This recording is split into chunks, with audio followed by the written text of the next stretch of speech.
So good evening students. Today we'll see the current affairs analysis dated from 20th to 23rd December 2025. The first article related to the child trafficking.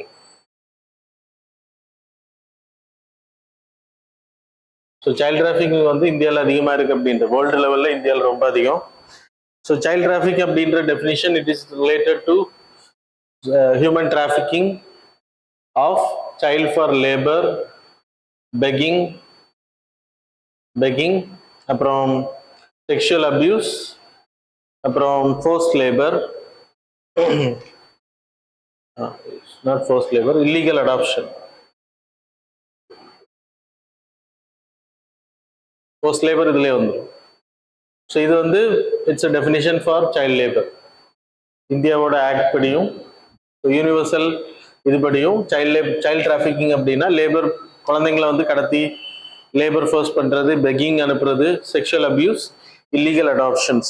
So global எடுத்துக்கிட்டீங்கன்னா இந்த trade human trafficking மூலம் குழந்தைகள் கடத்தப்படுறது மூலமா இவங்களை அதுக்கு தான் பயன்படுத்துறாங்க. 150 billion yearly வந்து டர்ன் ஓவர் நடக்கிறதா சொல்லப்படுது குளோபலி. இந்தியாவில் எடுத்துக்கிட்டீங்கன்னா 71% இதில் பாதிக்கப்படுறவங்க உமனாக இருக்காங்க சைல்ட் டிராஃபிக்கிங்கில், that is girls. Then boys எடுத்துக்கிட்டீங்கன்னா that is 29%. 21 million around the world victims are there.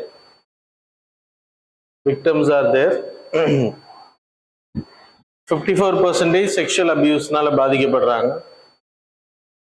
Sexual abuse, 38% forced labor, 8% other forms of child trafficking, that is illegal adoption இருக்கலாம்.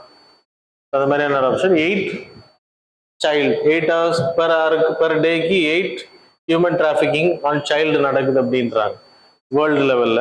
நியூ பார்ன் இந்தியாவை எடுத்துக்கிட்டா நியூ பார்ன் அதிகமா விற்கப்படுறது நம்ம இந்தியாவில் அதிகமா இருக்கு. குழந்தைங்களை பிறந்த உடனே திருடி விற்கிறது. லைக் டெல்லி, தமிழ்நாடு, மகாராஷ்டிரா, ஸோ இந்த ஸ்டேட்ஸ்ல இது அதிகமாக நடக்குது அப்படின்றாங்க. ஃபோர்ஸ்ட் லேபர் எடுத்துன்னா பீகார், யூபி, ராஜஸ்தான் ஃபேக்டரிஸ்ல வந்து குழந்தைங்களை கொத்தடிமைகளாக கொடுக்கறது, அது மாதிரி ஃபோர்ஸ்ட் லேபர் இருக்கு.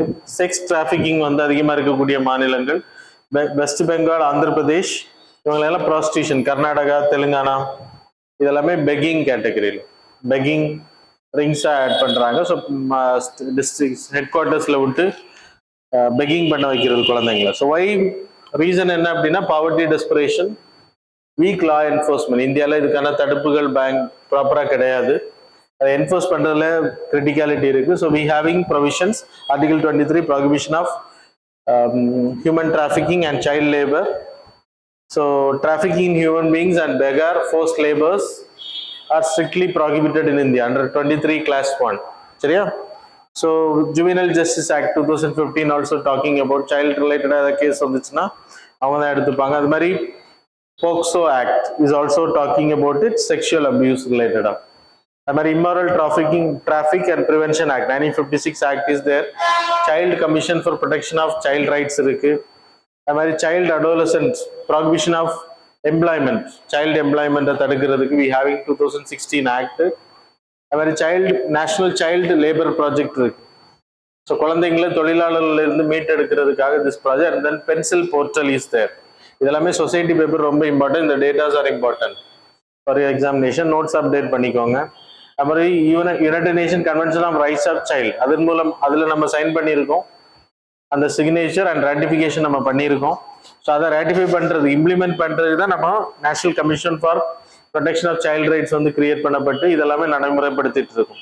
So that's about this article. The next article related to child marriage. It is also related to current datas. அதனால உங்க நோட்ஸ் அப்டேட் பண்ணிக்கோங்க சொசைட்டி நோட்ஸ்ல. Sustainable development goal 5.3 it talks about elimination of all forms of child marriage. So எந்த காரணத்தை கூட அது forced மேரேஜா இருக்கலாம், eliminating the child marriage. So அதை வந்து எலிமினேட் பண்றது அதோட குறிக்கோள். சஸ்டைனபிள் டெவலப்மெண்ட் கோலை பொறுத்த வரைக்கும், யூனிசெஃபை பொறுத்த வரைக்கும் இந்தியா வேர்ல்டு லெவல்ல 640 million young brides are there. Child marriages வந்து நடக்குது. 1/3 வந்து சைல்டு பிரைடு வந்து இந்தியாவில் இருக்காங்க. ஒரு வேர்ல்டு ஃபுல்லா இருக்கிற பிரைட்ல 1/3 பிரைடு வந்து இந்தியாவில் உள்ளவங்களா இருக்காங்க சைல்டுல. அது மாதிரி இந்தியாவை எடுத்தீங்கன்னா 47.4% 2005ல இருந்துச்சு சைல்டு மேரேஜ். இன்னைக்கு அது குறைஞ்சு 23.3% 2019ல குறைச்சிருக்கோம். அதுக்கு பிறகு 3% தான் குறைஞ்சிருக்கு. ஸோ அவ்வளோ பாதியானது இன்னைக்கு குறையல அப்படின்றதும் உண்மை அப்படின்றாங்க. நேஷனல் ஆவரேஜ் என்ன 23.5. ஆனால் நேஷனல் ஆவரேஜை விட நிறைய ஸ்டேட்ஸ்ல வெஸ்ட் பெங்கால் 43%, பீகார் 40%,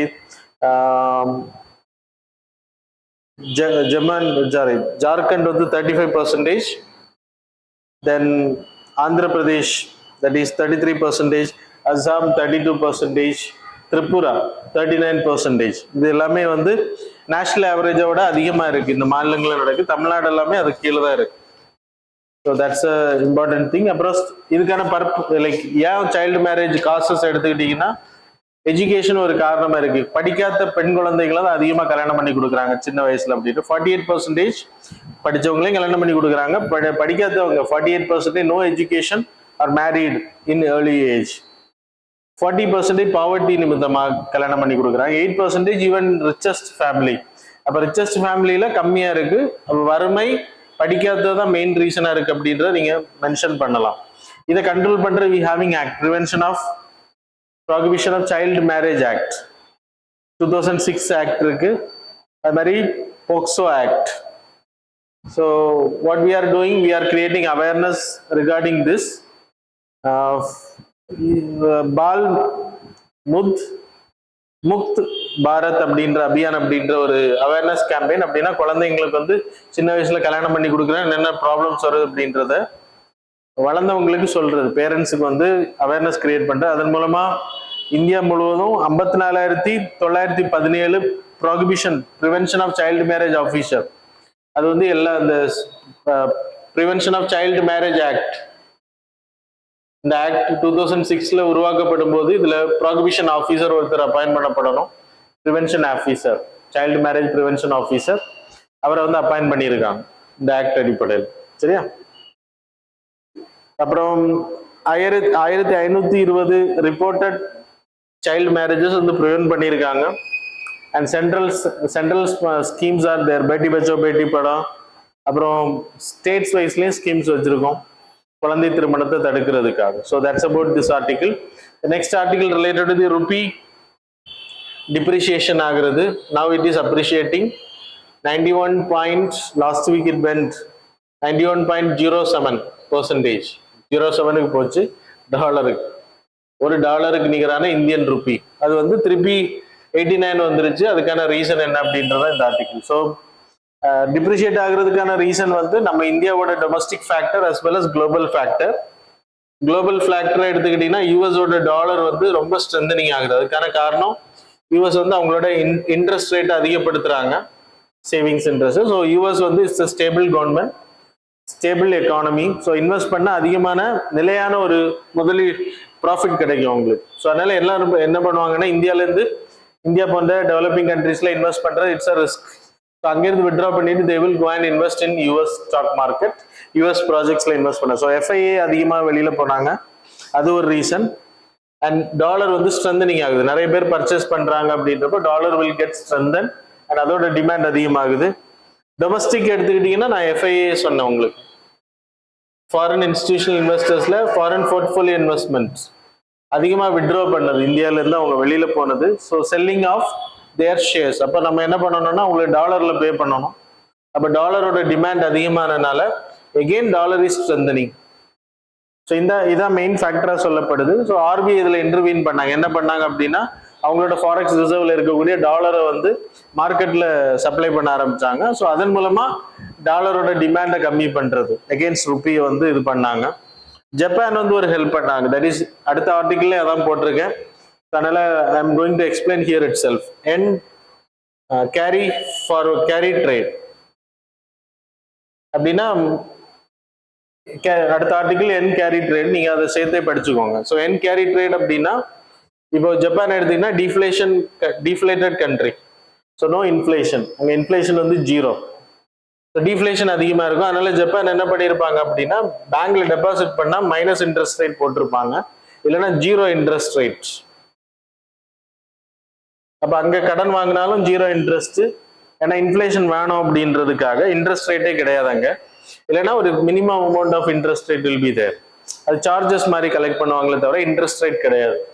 அதே மாதிரி நீங்கள் சேவிங்ஸ் பண்ணாலும் உங்களுக்கு இன்ட்ரெஸ்ட் கிடையாது, மைனஸில் போடுவாங்க. அது காரணம் எல்லாரும் எடுத்து செலவு பண்ணணும். அப்போ தான் இன்ஃப்ளேஷன் அதிகமாக அங்கே செலவு பண்ணுறது ரொம்ப கம்மியாக இருக்குது. Because they having every thing. சரியா?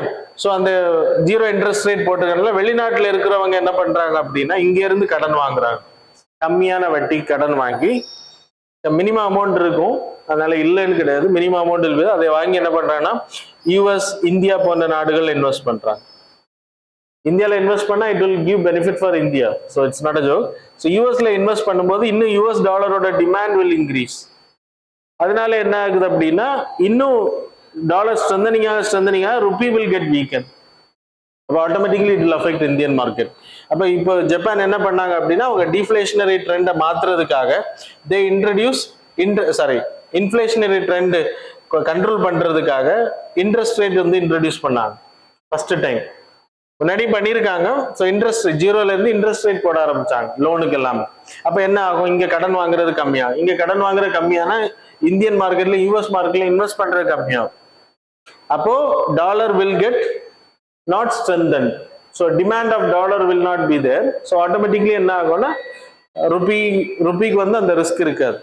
ஸோ அதான் நடந்திருக்கு. ஜப்பான் வந்து நமக்கு ஹெல்ப் பண்ணிருக்கு. நமக்கு ஹெல்ப் பண்ணல, இன்டைரக்ட்லி தே டிட். அவங்க இன்ட்ரெஸ்ட் ரேட் அதிகப்படும். இதுக்கு பேரு என் கேரி ட்ரேட் அப்படின்னு பேரு. ஸோ நெகட்டிவ் இன்ட்ரெஸ்ட் ரேட் போட்டிருக்காங்க. முன்னாடி நெகட்டிவ் இன்ட்ரெஸ்ட் போடுவாங்க, இல்லைன்னா 0ல இருக்கும். இப்போ இன்ட்ரெஸ்ட் ரேட் போட்டிருக்காங்க. That's the reason. அங்கே கடன் வாங்குற கம்மியாகும், இன்வெஸ்ட் பண்றது இன் யூஎஸ் வில் ரெடியூஸ். அப்போ ஆட்டோமேட்டிக்கா டாலர் வில் கெட் வீக்கன் ஆகாது, நார்மலா இருக்கும். So that's the thing. So அதனால இப்போ 89க்கு வந்துருக்கு. அது ஒரே நாள்ல நடந்திருக்கு. அது எப்படி நடந்துச்சுன்னா இப்படிதான் நடந்துச்சு. சரியா? ஸோ ஆர்பிஐயோட intervention and this the transmission எப்படி நடந்துச்சு அப்படின்றத சொன்னேன். So that's about this article. The next article, Bureau of Port Security. Fourth article in trade நான் சொன்ன மாதிரி Bureau of Port Security article.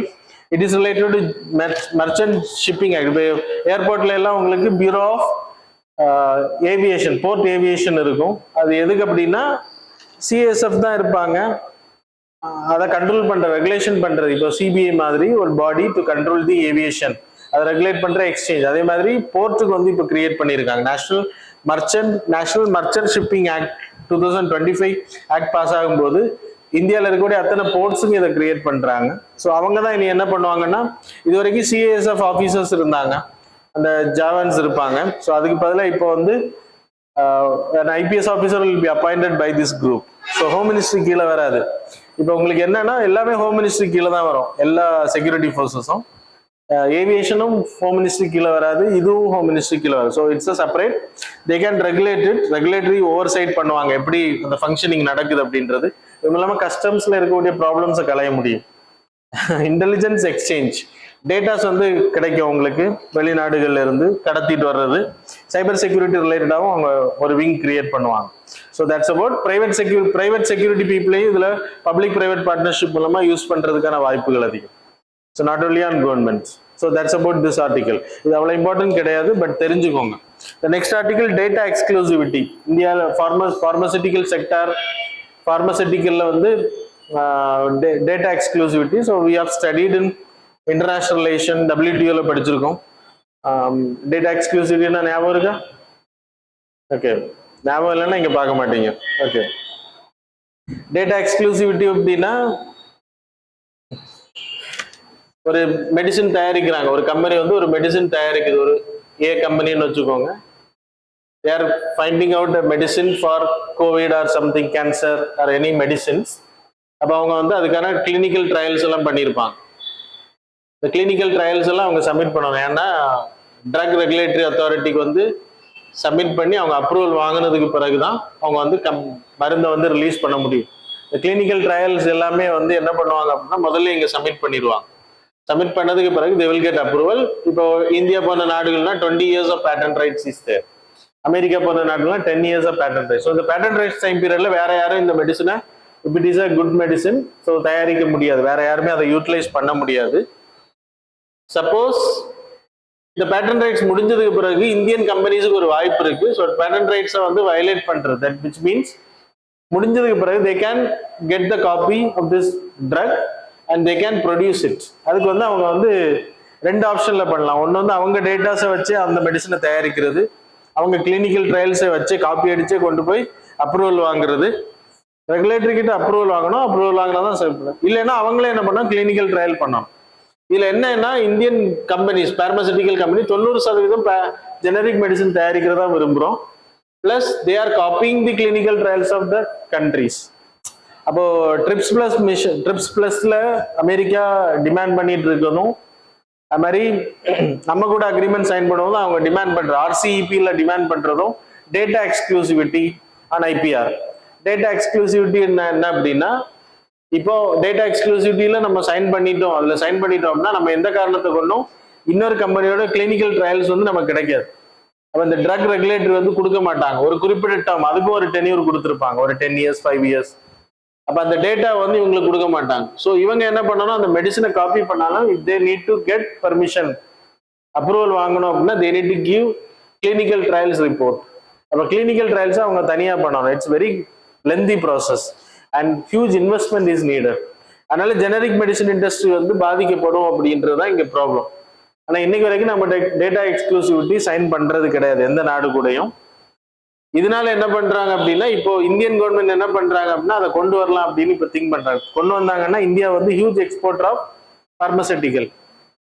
Indian medicine India domestic பயன்படுத்துறோம், அதிகமாக எக்ஸ்போர்ட் பண்றோம். It's a pharma of global south.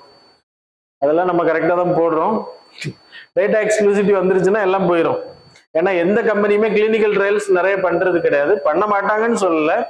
ஆனா பண்றது it's lengthy process, investment is very high. நம்ம எப்பவுமே ஜெனரிக் மெடிசன் தயாரிச்சு ஆப்பிரிக்கா போற நாடுகளுக்கு ஏற்றுமதி பண்ணிட்டு இருக்கோம்.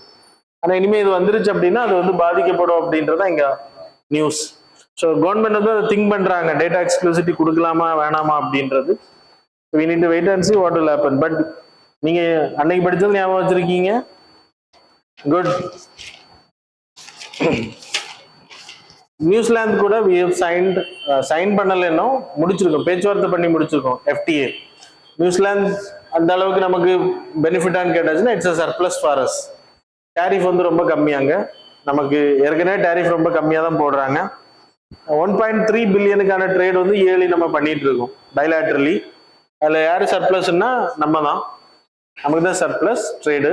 5 months 5 years $5 billion வந்து நம்ம டார்கெட் வச்சிருக்கோம் நெக்ஸ்ட் கம்மிங் இயர்ஸ்ல நம்ம அதிகப்படுத்துறது. இந்த அக்ரிமெண்ட் இப்போ ஃபோன்ல பேசி முடிச்சிருக்காங்க, இனி நேரில் பார்த்து சிக்னேச்சர் பண்ணணும். அது பண்ண அப்புறம் நடைமுறைக்கு வரும், 2-3 மாசம் ஆகும். So tariff is very low already. நம்ம இப்போ FTA பொறுத்தவரை உங்களுக்கு தெரியும், ஜீரோ டேரிஃப், கம்மியான டேரிஃப் இருக்கும். Zero tariff, zero duty, sheep, மீட்டு, ஊல் இது மாதிரியான ப்ராடக்ட்ஸ் அங்கே. அது மாதிரி அங்கே இருந்து இங்கே இந்தியாவுக்குள்ளாடி நமக்கு எல்லாத்துக்குமே ஜீரோ டேரிஃப். அங்கேருந்து இங்கேருந்து அங்கே போகிறதுக்கு, அங்கேருந்து இங்கே வர பொருள்கள் 95% products we have given without any tariff. Less tariff நம்ம கொடுத்துருக்கோம். டியூட்டி கன்செஷன் வந்து wine, sea foods, cherries, honey, dairy ப்ராடக்ட்ஸுக்கு வந்து அளவு கொடுக்கல. அதை நான் ஏற்கனவே உங்களுக்கு சொல்லியிருக்கேன். டைரி வந்து ஆஸ்திரேலியா, நியூசிலாந்து வந்து ரொம்ப அதிகம், ரொம்ப சீப்பாக தயாரிக்கிறாங்க. இந்தியாவுக்கு வந்துன்னா Indian market will get effect. அதனால தான் RCEP-ல நம்ம சைன் பண்ணாமல் வெளியில் வந்தோம். அது மாதிரி 100% இந்தியன் ப்ரொஃபஷனல்ஸ் வந்து நம்ம இங்கேருந்து அங்கே போகிறதுக்கு 3 வருஷம் விசா கொடுக்குறாங்களாம், ஃப்ரீ விசா. இந்தியன் படித்தவங்க they can go and they can work there. It's a temporary visa. அதுக்கு பிறகு they need to get permanent visa. FDA எடுத்துக்கினா இன்னும் 15 வருஷத்துல நியூசிலாந்து வந்து இந்தியாவில் $20 billion இன்வெஸ்ட் பண்ணாங்க. It's a very small country. Benefits எடுத்துக்கிட்டீங்கன்னா இந்தியா வந்து நியூசிலாந்துக்கு என்ன பெனிஃபிட்னா, India is a consumption based country, huge population. அப்போ அவங்க வந்து அதை யூட்டிலைஸ் பண்ணிக்க முடியும். இந்தியாவுக்கு இதில் பெரிய அளவு இதெல்லாம் உருவாக்க நம்ம டைவர்சிஃபை பண்ணுறோம் ரிஸ்க்கை. ஏன்னா அமெரிக்கா போன்ற நாடுகள் நமக்கு பொருளை தரமாட்டேன்னு சொல்லும்போது, டேரிஃப் போடுவோம்னு சொல்லும்போது நமக்கு மார்க்கெட்டை அதிகப்படுத்திட்டு இருக்கோம். அதான் இப்போ பண்ணிட்டு இருக்கோம். இப்போ எந்த கண்ட்ரி கூட எல்லாம் FTA சைன் பண்ணியிருக்கோம்?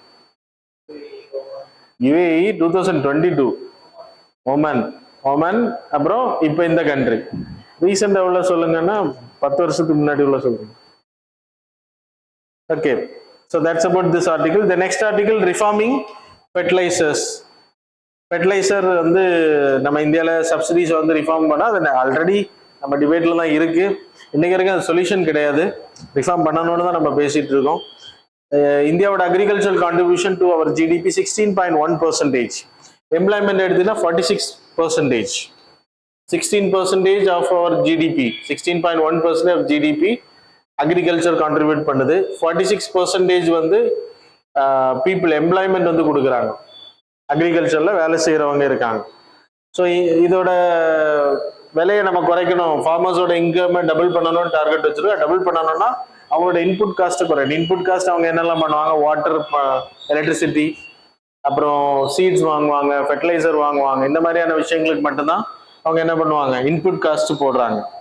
அவுட்புட் காஸ்ட் வந்து இன்புட் காஸ்ட் கம்மியானா அவங்களுக்கு லாபம் அதிகமாக இருக்கும். அதுக்காக நம்ம ட்ரை பண்ணிட்டு இருக்கோம். அதில் மெயினாக ஃபெர்டிலைசர் எடுத்தீங்கன்னா இந்தியாவில் அதிகமான சப்சிடி கொடுக்கக்கூடிய ரெண்டாவது ப்ராடக்ட். ஃபர்ஸ்ட் வந்து ஃபுட் செக்யூரிட்டி கொடுக்குறோம் ரைஸுக்கு. ஃபர்ஸ்ட் வந்து அது 1 லட்சம் கோடிக்கு மேலே. செகண்ட் பிளேஸ்ல வந்து 1.67 lakh crore வந்து ஃபெர்டிலைசருக்கு கொடுத்துட்டு இருக்கோம். இன்னும் கொஞ்சம் வருஷத்துல 2 lakh crore தாண்டும் அப்படின்றாங்க. ஃபெர்டிலைசர் ஏன் நம்ம கொடுக்குறோம் அப்படின்னா, விவசாயம் இந்த உணவு பொருட்களை வந்து உற்பத்தி பண்றதுக்கு. ஏன்னா we having a huge population, நம்ம இன்னொரு நாடை கையேந்த கூடாது அப்படின்றது. நேச்சுரல் கேஸ் மூலமா நம்ம அதிகமா யூரியா தயாரிக்கிறோம். இந்த நேச்சுரல் கேஸ் எல்லாமே வெளிநாட்டுல இருந்து இறக்குமதி பண்றது. 78% imported. Phosphate fertiliser 90% imported. Potash 100% imported from outside. அப்போ நம்ம இம்போர்ட் இதா இருக்கும், இம்போர்ட் டிபெண்டன்ட் கண்ட்ரியா இருக்கும். யூரியாவை எடுத்தீங்கன்னா 1 கிலோ 250 ரூபா ஆகுது அப்படின்னா அதுக்கு சப்சிடி 120 ரூபா கொடுக்குறாங்க. 400 ரூபா வர வேண்டியது 280 ரூபா ப்ராடக்ட் ரேட்ல நம்ம வாங்கிட்டு இருக்கோம்னா 120 ரூபா சப்சிடி கொடுக்குறாங்க. ஸோ அதுக்கான இது. அது மாதிரி நியூட்ரியன் பேஸ் சப்சிடிக்கு போனாங்க. யூரியா அதிகமாக எல்லாருமே கம்மியாக கிடைக்குதுன்னு வாங்கி போடுறாங்க அப்படின்றதுனால கிரவுண்ட் வாட்டர் பாதிக்கப்பட்டு கண்டாமினேட்டட் ஆகுது, கிரவுண்ட் டீக்ரடேஷன் ஆகுது. இதனால என்ன பண்ணாங்க அப்படின்னா நியூட்ரியன் base சப்சிடினா the subsidy will be given according to the nutrient of this bag. எவ்வளவு நியூட்ரியன்ட் இருக்கு, nitrogen, potash, phosphorus, potash, sulphur, NPKs அப்படின்னு போடலாம். ஸோ இதுல நைட்ரஜன் வந்து அமோனியா பேஸ்ட். ஸோ யூரியாவில் இருக்கக்கூடிய அது. அப்போ நமக்கு இந்தியாவில் பற்றாக்குறை வந்து நைட்ரஜன் பேஸ் தான் நமக்கு தேவை. ஆனால் நியூட்ரியன் பேஸ்ட் எந்த அளவுக்கு இது அதிகப்படுத்துறாங்களோ அந்த அளவுக்கு they will get, companies will get subsidy product. இது வந்து காஸ்ட்லி ஆல்சோ. NPKs, DAP உரங்கள், டயமோனியம் பாஸ்பேட், இந்த மாதிரி நிறைய கேட்டகரியில இறக்குறாங்க. அதை ஸ்டேட் கவர்மெண்ட் அவங்களுக்கு ஏற்ற மாதிரி இறக்கிக்கலாம், அந்தந்த ஸ்டேட்டுக்கு ஏற்ற மாதிரி. இப்போ 4:2:1 கேட்டகரியில தான் இருக்கணும் இந்த உரம். It's a mixture. ஆனால் நம்ம இறக்குமதி நம்ம விற்கக்கூடியது 10:9:4.41% கேட்டகரியில் ரேஷியோல நம்ம போட்டுட்டு இருக்கோம். இப்போ என்னதான் இருக்கு, நைட்ரஜன் தான் அதிகமா இருக்கு. So still it is not working அப்படின்றத இந்த ஆர்டிகிள் சொல்லுது. அப்போ இதுக்கான மாற்று வழிகளை நம்ம சிந்திக்கணும். ஏன்னா இம்போர்ட்டன்ட் அதிகமாக, அப்போ இந்தியாவில் ப்ரொடக்ஷன் அதிகப்படுத்தணும், டொமஸ்டிக் நம்ம உற்பத்தி அதிகப்படுத்தணும் அப்படின்னா இந்த ஆர்டிகிளோட explanation. Over use of fertiliser நம்ம பண்றதுனால என்னன்னா சாயில் டிகிரடேஷன் ஆகுது, வாட்டர் கண்டாமினேட்டட் ஆகுது. எவ்வளவு யூஸ் பண்ணணும்னு தெரியாம அதிகமா பயன்படும். Financial burden on farmers is increasing. Lack of targeting, பீப்புளை கரெக்டா போறதில்ல. லேக் ஆஃப் ப்ராப்பர் சப்ளை, சில டைம்ல உரங்கள் தட்டுப்பாடு உருவாகுது. கோவிட் டைம்ல எல்லாம் உரம் தட்டுப்பாடு ஏற்பட்டுச்சு. 30% லேண்ட் வந்து ஆல்ரெடி டிகிரடேஷனா இருக்கு இந்தியால. மொத்தம் 328.7 மில்லியன் ஹெக்டேர் லேண்ட் இருக்கு இந்தியால. அதுல 96.4 மில்லியன் ஹெக்டேர் லேண்ட் வந்து டிகிரேடரா இருக்கு. அப்ப இது ஈஸியா டெசர்ட்டா மாறதுக்கான பாசிபிலிட்டியில இருக்கு அப்படின்றாங்க. So that's about this article. So இதெல்லாம் சேஞ்ச் பண்ணணும் அப்படின்றது அந்த ஆர்டிகிளோட explanation. Next RBI referred risk based insurance scheme அப்படின்னு ஒன்று கொண்டு வந்திருக்காங்க. அது என்ன அப்படின்னா, there is a deposit insurance credit corporation அப்படின்னு ஒன்று இருக்கு. 1962 it was created as a கார்பரேஷனா உருவாக்குறாங்க. இதோட பர்பஸ் என்ன அப்படின்னா, பேங்க்ஸ்ல டெபாசிட் பண்ணக்கூடிய பணத்துல 100 ரூபாயில 12 பைசா will be insured. இது யாரு பே பண்ணுவாங்கன்னா நம்ம கிடையாது. நம்ம டெபாசிட் பண்ணக்கூடிய பணத்துக்கு அவங்க பேங்க் வந்து பே பண்ணும். 100 rupeesக்கு 12 பைசே டெபாசிட். ஏதாவது ரிஸ்க் வந்துருச்சுன்னா they will நமக்கு கொடுப்பாங்க. இப்போ 5 லட்ச ரூபாக்குள்ள ஒரு பேங்க்ல வச்சிருக்கீங்கன்னா பேங்க் திவால் ஆச்சு அப்படின்னா they will pay it. Insurance 5 லட்ச ரூபா கிடைக்கும். 1 கோடி வச்சிருந்தாலும் 5 லட்ச ரூபா தான் கிடைக்கும். அது ஒரே எஸ்பிஐ பேங்க்ல நிறைய இடத்துல அக்கௌண்ட் வச்சிருக்கீங்க அப்படின்னா 5 லட்சம் தான் கிடைக்கும். இதே வேற வேற பேங்க்ல வச்சிருக்கீங்கன்னா இங்க 5 அங்க 5 அப்படி கிடைக்கும். So that's a thing about this insurance. இப்போ இது 1 லட்சமா இருந்துச்சு, இப்போதான் 5 லட்சம் ஆக்குனாங்க. 2018 பிறகு தான் 5 லட்சமா மாத்தினாங்க ரீசெண்டா. சரியா? இப்போ என்ன பண்ணிருக்காங்கன்னா ரிஸ்க் பேஸ்ட் இன்சூரன்ஸ் அப்படின்னா ரிஸ்க் எதெல்லாம் அதிகமா இருக்கு, எந்த பேங்க்ஸ் எல்லாம் ரிஸ்க் அதிகமா இருக்கோ அவங்க அதிகமான ப்ரீமியம் பே பண்ற மாதிரி கொண்டு வராங்க. ஸோ அதனால அந்த மாடல் கொண்டு வராங்க. ஏன் ரீசன் என்ன அப்படின்னா நிறைய பேங்க்ஸ் வந்து கோஆபரேட்டிவ் பேங்க்ஸ் எல்லாமே இன்னைக்கு ரொம்ப நல்லா ஃபங்க்ஷன் ஆகலை அப்படின்றது. அவங்களுக்கு ரிஸ்க் அதிகம். ஸோ அந்த ரிஸ்க் பேஸ்ல அவங்க they need to pay the premium அப்படின்றது தான் இந்த article. So that's about this. அது வரும்போது பார்த்துக்கலாம். இருந்தாலும் இப்போ DG deposit insurance guarantee credit guarantee corporation என்னன்னு படிச்சுக்கோம். The next article, right to healthy environment. Under Article 21, it was mentioned as an inferred and conferred rights. Inferred rights na enadhu? Normal rights are Article 21, life and personal liberty. It's explicitly it is mentioned. It never talks about healthy environment. So it was implicitly mentioned in the article. அப்படின்னா அதை supreme court வந்து சொல்லியிருக்காங்க. Right to ஹெல்த்தா இருக்கட்டும், right to education, இன்னைக்கு அது explicit ரைட்டா இருக்கு. ஆனால் முன்னாடி அது இம்ப்ளிசிட் ரைட். இதெல்லாமே இன்ஃபர்ட் அண்ட் கன்ஃபர்ட் ரைட்ஸ் கேட்டகரியில் இருக்கு. ஸோ அதனால அது வந்து டைரக்ட் ரைட்ஸ் டைரக்டா சொல்லப்படலை அப்படின்னா inferred and conferred. But it is also having the validity of article 21க்கு என்ன வேலிடிட்டி இருக்கோ அது இருக்கு அப்படின்னு சொல்லியிருக்காங்க. ஸோ என்ன ஆர்டிகல் அப்படின்னா கிரேடர் ரெஸ்பான்ஸ் ஆக்ஷன் பிளானை இம்ப்ளிமெண்ட் பண்றதுக்கு there is a body called as Commission for Air Quality Management, CAQM அப்படின்னு நம்ம ஒன்று படித்தோம். It was created central pollution control board கீழே இவங்க இருக்காங்க. ஹரியானா, டெல்லி, என்சிஆர் ஏரியாவில், ஹரியானா, பஞ்சாப் இந்த ஏரியாவில் மானிட்டரிங் ஆஃப் ஏர் பொல்யூஷன்ஸை வந்து கண்ட்ரோல் பண்ணுறதுக்கு என்னென்ன ஆக்ஷன் எடுக்கணுமோ இவங்க தான். So it's an agency. நம்ம ரீசெண்டாக படித்தோம். இவங்க கீழே there is a graded action plan. Stage 1, stage 2, stage 3, stage 4 அப்படின்னு இருக்கு. ஒவ்வொரு டைம் பீரியட்லையும் பொல்யூஷன்ஸ் அதிகமாகும் போது they need to take measures. அதை வந்து ஆர்டர் போடுறாங்க. அதான் இப்போ நியூஸ். அதில் அந்த ஆர்டர் போடுறது நியூஸ் கிடையாது. இவங்க இப்போ செகண்ட் ஃபேஸ்ல டெல்லி போயிட்டு இருக்கு. I hope in second or third ஃபேஸ்ல போயிட்டு இருக்காங்க. ஸோ தேர்ட் ஃபேஸ்ல என்ன பண்ணணும் அப்படின்னா shut down of bricks industry, schools, colleges எல்லாம் ஷட் டவுன் பண்ணணும். ரோடு கிளீனிங் இதெல்லாம் இந்த ஆர்டிகிளில் மென்ஷன் ஆயிருக்கும், பார்த்துக்கோங்க. ஸ்டேஜ் 4க்கு போகும்போது 300 மைக்ரோகிராம்ஸ் ஆஃப் பார்ட்டிகுலேட் மேட்டர் 2.5 வந்து அதிகமாக இருக்குன்னு அர்த்தம். ட்ரக்ஸ் வந்து டெல்லி அந்த என்சிஆர் ஏரியாவில் என்டர் ஆகிறத தடுப்பாங்க. ஆட் ஈவன் வெஹிக்கிள்ஸ் வந்து இயக்குவாங்க. இந்த CAQM இல்லைன்னா கிரேட்டர் ஆக்ஷன் பிளான் எப்போ வந்துச்சுன்னா சுப்ரீம் கோர்ட்டோட judgment 2016 MC Mehta versus union government of India கேஸ்ல தான் இந்த CQAM இல்லைன்னா CAQM அப்படின்ற பாடியும் இதை சுப்ரீம் கோர்ட்டோட கைட்லைன்ஸ் அடிப்படையில் கிரேட்டர் ஆக்ஷன் பிளானும் கிரியேட் பண்ணப்பட்டது. ஸோ இது படிச்சுக்கோங்க. ஆர்டிகல் 21க்கு நிறைய கேசஸ் வந்து ஆல்ரெடி நடந்திருக்கு. Subhash Kumar versus state of Bihar அந்த கேஸ்ல right to pollution free water 1991 case. இது pollution free water and air வந்து எல்லா மக்களும் கொடுக்கப்படணும் அப்படின்னா இன்னைக்கு வரைக்கும் நமக்கு கிடைக்கல. MC Mehta versus union of India case 1986 case. அதில் அப்சல்யூட் லயபிலிட்டி, ஒரு பொல்யூஷன் லீக் நடந்துச்சு, டிசாஸ்டர் நடந்துச்சுன்னா அந்த கம்பெனி அவங்க நெக்லிஜென்ஸா இருந்து எக்ஸ்ப்ளோர்ட் ஆகி வெளியில வந்திருந்தா மட்டும்தான் அவங்க பே பண்ணணும். மற்றபடி அவங்க காம்பன்சேஷன் பே பண்ண தேவையில்லை அப்படின்னு இருந்துச்சு. இப்போ சுப்ரீம் கோர்ட் 1986 கேஸ்ல இது தெரியுதா? அப்பதான் போபால் கேஸ் லீக் அந்த டைம் பீரியட்ல இந்த கேஸ் என்ன சொல்லுது அப்படின்னா சுப்ரீம் கோர்ட் சொல்லுது கண்டிப்பா அவங்க காம்பன்சேஷன் பே பண்ணணும். அவங்க நெக்லிஜென்ஸ்ல வந்தாலும் சரி இல்ல ப்ராப்பரா அவங்க மேனேஜ் பண்ணி வெடிச்சாலும் சரி இந்த கம்பெனி நீட் டு பே அப்படின்ற. அது மாதிரி தாஜ்மஹால் கேஸ்ல அந்த ஏரியால பொல்யூஷன்ஸ் வந்து ஸ்டாப் பண்றதுக்கு இந்த பெட்ரோலியம் ரிஃபைனரிஸ் எல்லாம் ஸ்டாப் பண்ணணும். அந்த ஏரியா சரௌண்டிங்ல எந்த புதிய ஆக்டிவிட்டிஸும் பண்ணக்கூடாது அப்படின்றது order. Vellore citizens versus union of India case அதில் வந்து 2 ஆர்டர் கொடுத்தாங்க. ஒன்று வந்து polluter pay principle, precautionary pay principle. Polluter pay பிரின்சிபிள்னா பொல்யூஷன் பண்றவங்க தே நீட் டு பே. ப்ரிகாஷனரின்னா ஒரு கம்பெனி நீங்க வச்சிருக்கீங்க, அந்த கம்பெனி வந்து நாளைக்கு பொல்யூஷனை உருவாக்கும், அதனால இந்த பாதிப்புகள் எல்லாம் வரலாம் அப்படின்னா they need to take measures and they need to pay for it. ஃபியூச்சர்ல வரும் அப்படின்றதுக்காக பொல்யூஷன் பண்றதுக்கே நம்ம பே பண்றது இல்லை. Okay, so these are the cases.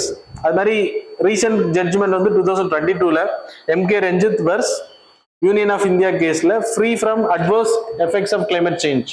ஒரு சிட்டிசனுக்கு வந்து கிளைமேட் சேஞ்சை பத்தி எதுவும் அவன் முயற்சி எடுக்கணும்னு கிடையாது. அவன் ப்ரொடெக்ட் கவர்மெண்ட் தான் அதுக்கான ஸ்டெப்ஸ் எடுக்கணும்.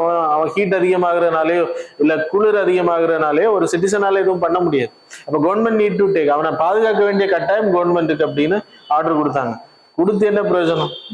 அப்படிதானா? கிளைமேட் சேஞ்சை கண்ட்ரோல் பண்ண we have taken measures. So the next article, right to disconnect. அது நம்ம ஆல்ரெடி டிஸ்கஸ் பண்ணதான். டிஸ்கனெக்ட் அப்படின்னா வேலை முடிந்ததுக்கு பிறகு, ஆஃபீஸ் ஹவர்ஸ் முடிஞ்சதுக்கு பிறகு, வீட்டுக்கு போனதுக்கு பிறகு, இல்லை ஆஃபீஸ் ஹவர்ஸ் முடிஞ்சதுக்கு பிறகு they are not liable to take phone calls, messaging, mails. அவங்க ரெஸ்பாண்ட் பண்ணணும்னு கிடையாது. அப்படியே அவங்க கால் பண்ணாலும் அவங்க எடுக்கலைன்னா அவங்க மேல லீகல் ஆக்ஷன்ஸ் எதுவும் எடுக்க முடியாது. அவங்க மேல டிசிப்ளினரி ஆக்ஷன்ஸ் எதுவும் பண்ணக்கூடாது அப்படின்றது. ஸோ இந்த பில்லை பொறுத்த வரைக்கும் இது பாஸ் ஆகாது, நமக்கு தெரிஞ்சதுதான். ஆர்டிகிள் 21 ரைட் டு லைஃப் அடிப்படையில் தான் இந்த ஆர்டிகிள். அது மாதிரி article 42 state responsibility to ensure work human condition in the work place கொடுக்கணும் அப்படின்ற ஆர்டிகிள் 42. So 2 article important. அதன் அடிப்படையில் இந்த பில் வந்து இது பண்ணப்பட்டிருக்கு, புனையப்பட்டிருக்குல்ல, இது டிராஃப்ட் பண்ணியிருக்காங்க. சரியா? So not oblique to give any, so அவங்க கால் பண்ணாங்கன்னா எடுக்கணுன்ற கட்டாயம் கிடையாது. டிசிப்ளினரி ஆக்ஷன் எடுக்கக்கூடாது அப்படி எடுக்கலைன்னா. Constitution of an employer welfare authority வந்து கிரியேட் பண்ணப்படணும். அது மாதிரி எம்ப்ளாயர் வெல்ஃபேர் கமிட்டி ஒன்று கிரியேட் பண்ணப்படணும். இந்த மாதிரி இஷ்யூஸ் வந்துச்சுன்னா அதை சந்திக்கிறதுக்கு. அப்புறம் டிஜிட்டல் டெட்டாக்ஸ் சென்டர் அப்படின்னா அவங்க அதுலேருந்து இந்த அடிமையிலேருந்து வெளியில் வர்றது, விச் மீன்ஸ் வீட்லேயும் நீங்கள் மொபைல்ஸ் அதிகமாக யூஸ் பண்ணுறீங்க, சிஸ்டம் யூஸ் பண்ணுறது, அதனால டிஜிட்டலில் அவங்க ரொம்ப மூழ்கிடுவாங்க. அதனால அவங்களுக்கு மென்டல் ஹெல்த் பாதிக்கப்படும். அதுலேருந்து வெளியில் கொண்டு வர்றதுக்கான ஸ்டெப்ஸை எடுக்கணும் அப்படின்றது. ஸோ நீங்கள் இதை வந்து ஒரு ரெக்கமெண்டேஷன்ஸில் எழுதலாம். ஃபியூச்சரில் உங்களுக்கு மெயின்ஸில் கொஸ்டின்ஸ் கேட்குறாங்கன்னா இந்த பில் வந்து இன்ட்ரடியூஸ் பண்ணப்பட்டதை வச்சு, it's a private member bill. So pass பண்ணுறதுக்கான வாய்ப்புகள் ரொம்ப கம்மி. மோஸ்ட்லி அது பாஸ் ஆகாது. அப்படியே பாஸ் பண்ணாலும் அதை கேன்சல் பண்ணிட்டு கவர்மெண்ட் தான் கொண்டுருவாங்க ஃபியூச்சரில். அது நடந்திருக்கு. டிரான்ஸ்ஜெண்டர் பில் அப்படி பண்ணியிருக்காங்க. அதனால இட்ஸ் நாட் அ மேட்டர். சரியா? So that's about the article. Now we will move on to the MCQs. Question number 1. Consider the following statements regarding the Hormuz Island recently seen in the news. Option statement number 1, it is a hilly island of UAE.